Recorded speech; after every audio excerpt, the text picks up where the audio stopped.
Wearing the silver fern has always been a huge honour and something that as a young kid you really dream of. It's a privilege, it's an honour, it's something I wish every New Zealander could experience, you know. Incredible, I feel like I can't even describe it in one short paragraph. As I mentioned, it's something I've worked towards, or looked towards my whole life. I mean, it just means everything, right? My mum played hockey, so I grew up around hockey, and I have pretty good memories of watching the Black Six play when I was, you know, under 10, a young kid, and always been inspired to put the black shirt on. The Olympics is something that you watch from a very young age, and sprinting was the sport that I was probably the best at. And with the pinnacle being the Olympics in athletics and sprinting being my biggest strength and a sport that I've really enjoyed growing up, it was kind of a no-brainer. Yeah, I guess I kind of started chasing the Olympic dream when I was 18, and I kind of thought that I was somewhat good at weightlifting.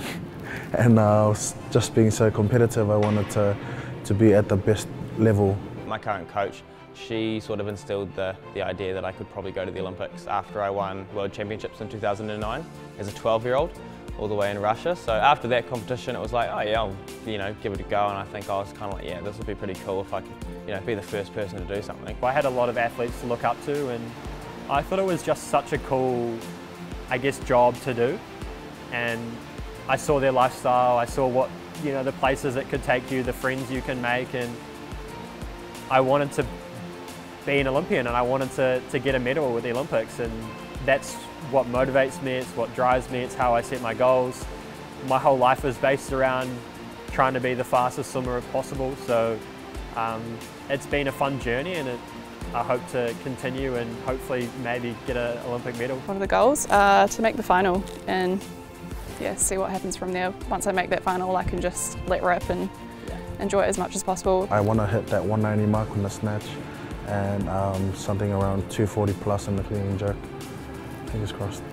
Yeah. I'm aiming for a top 10 position. I think it's pretty ambitious, but I'm going to try hard, and also going under 8 seconds on the wall. Being a defending champion is a real privilege and one that I look forward to, but also the monkey's off the back in terms of, you know, I've won and I've become an Olympic champion, and now it's just about, you know, enjoying the experience. And I know that if I show up there in the best place that I can, then I'm going to be in a great place to defend that title. Pretty keen to win, that's the goal.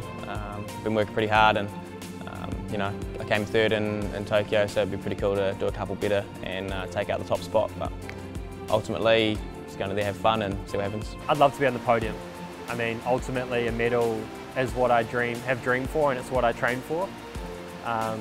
So, I mean, you could call that a bare minimum, but ultimately it's out of my control, right? Like, I just have to be able to swim as fast as I can, and if that gets me on the podium, then that's a dream come true. The way of being an Olympian has changed my life. It's just given me a cool confidence that, hey, look, there's a goal there, and if you sort of can marry the things together, you can achieve that goal. I don't know if it's changed my perspective, because it is my perspective, you know, like it is my life, it is what I've lived. So I guess that, like, those experiences and the journey that I've been on has shaped my perspective on hard work and values, and, you know, what it takes to achieve your goals. I think people see Olympians or elite sports people as quite different, but for me, we're the same people that, you know, that walk around the streets of Cambridge. It's just that our job is in a rowing boat, so I don't really see myself as any different, and I hope that, like, young kids see that as well, and think that if they,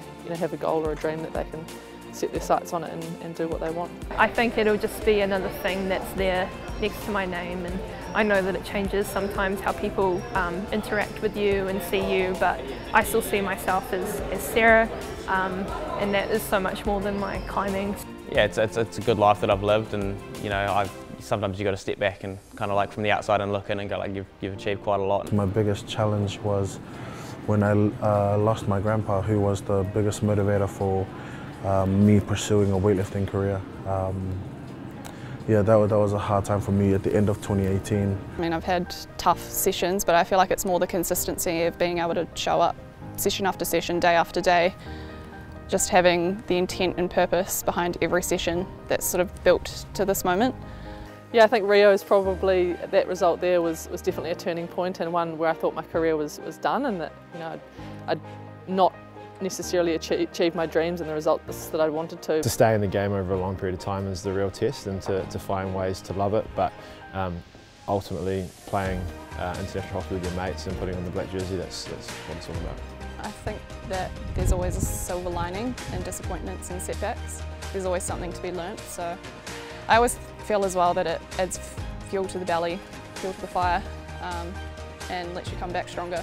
You never learn anything from things being easy, and certainly when I reflect on the lows that I've had in my career, they've really set me up for the success that I eventually had.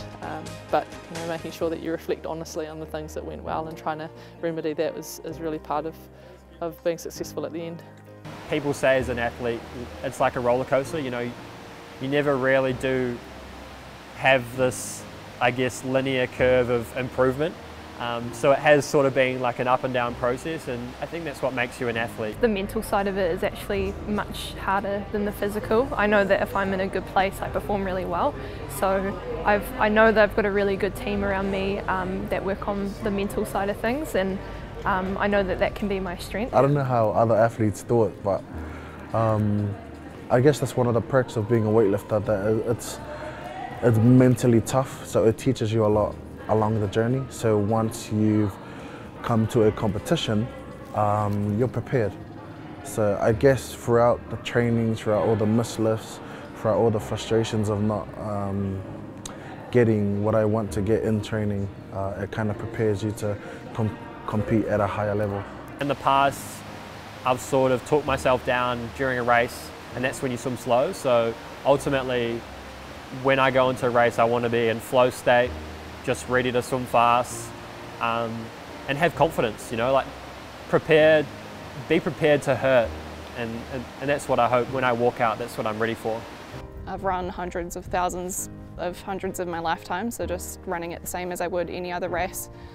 If you're relaxed and smooth, then they bring out the best performances. So yeah, I don't want to let it overconsume me, and yeah, just go out there and have fun. I missed out for Rio, and that was pretty devastating, but you know, probably the right thing in the end, and it's helped me a lot. So Tokyo was sort of the end of like a 10, not the end, but you know, it was the culmination of sort of 10 years work, and that moment, finding out that I was going, was pretty special. I think there's been a lot of memorable moments. I think one of the most memorable for me was my qualifying for my first games when I was 19 at the Munich World Champs. Oh, it must have been back in 2007 now, so a long time ago. But that was a super exciting time for you know, to say that you've kind of reached that dream and qualified a boat for New Zealand. The one that stands out the most is still the Commonwealth Games in 2018, Gold Coast, winning gold and then winning the David Dixon Award. It was unexpected. I thought I was getting in trouble when they came up to find me. And I remember telling everyone, I was like, I don't remember doing anything I wasn't supposed to be doing. And so when the security found me, they were like, oh no, you're going up to get an award. So we just wanted to make sure we know where you are. Running sub-11 for the first time and becoming the first Oceania woman to do so was a massive moment, and something that I didn't see coming at the time, which I think made it even more special. And then second to that, I would say the moment that I ran the Olympic qualifying standard 2 days into the opening of the qualification window, just to have it squared away, and it just lifted a massive weight off my shoulders and meant that I could really work backwards from the games. As an athlete in New Zealand, you got to do it for yourself, you know, you got to not give a shit about what other people think, and you just got to go for it. Don't take no for an answer. Yeah, I've had that plenty of times, and especially early in my career when I was sort of 18, 19, 20, I wasn't in the team, and I probably wasn't fancied to be in the team or as a prospect, and I think anything's possible if you really want to put your mind to it and commit your time to it. I guess it does sound a bit cheesy, but if you put all your worth and all your purpose in the sport into winning medals, that can get a bit all-consuming, because then if you're not fronting up with the medals, then it can be quite debilitating. Look, obviously we're here to win medals. I'm not coy about that. Obviously that is a big goal of mine, but the way I sort of see it is I'm here to see what I can achieve in the sport and execute on my own ability to the best that I can, and if that comes out with a medal, then look, that's fantastic and it's awesome, and I can wear this awesome medal and take it around to parties and show everyone, and that's great. But if it doesn't, then look, you've got to be at peace with that outcome before it happens. They say you never know what the Olympics is like until you go to one, and you actually get to experience like how crazy it is. And I can agree, you know, like going to Tokyo, I never really understood what was actually coming for me. Until you really go through the emotions and go through the experience, it's hard to understand what it's like. So now, obviously, I've done it twice, and it's still like your first time almost. But you're just aware of it, and yeah, you just kind of embrace it, learn to enjoy it, because these sort of moments and these feelings don't come around that often, and they're not going to last forever either. So you know, I've really, as I've kind of got older and become more experienced, just felt like a big sense of just like enjoying the moment, enjoying like what I do right now, because you know, I know that it's you know, I've only got a couple more of me. The way I see it is you can only be an athlete at one stage in your life. Typically speaking, in the pursuit of athletics, you being a bit younger helps. You can't really do this when you're 50 years old, so I'm just going to use up all the tackling juice I have at a young age to make the most of the sport. From the outside looking in, I guess, you know, less than 1% of people get to do what we do, and the danger is that when you do it for a long period of time, that it does just seem a bit normal, and this is our family and all our friends, and we do it day to day, so it seems like part of your ordinary life, but it's important to remember that it's not, I think, and it is a really special thing, and it won't be around forever. Most, I guess, swimming athletes will probably retire before the age of 30, but I mean, at the moment I don't see no ceiling for myself. I'm just going to keep going as long as I can and as long as I enjoy it. Look, at the start of the career I might have thought that, oh, there's a bit of sacrifice here and there, but now I think it's actually a pretty novel opportunity that I can share with my friends and family. Like I said, we're really lucky to do what we do, and those people in our lives who have supported us to do this and to make those sacrifices are just as important as we are, and yeah, really, that's what it's about for me. It's honestly so special, like putting on that fern, stepping up on my field of play, which is my trampoline. You know, I'm just getting goosebumps thinking about it now. You know. So every time I put the silver fern on, it's an honour, and it hasn't waned in the 20 years that I've been wearing the silver fern. So yeah, to go out and do it again at my 5th Olympics is going to be a pretty special thing.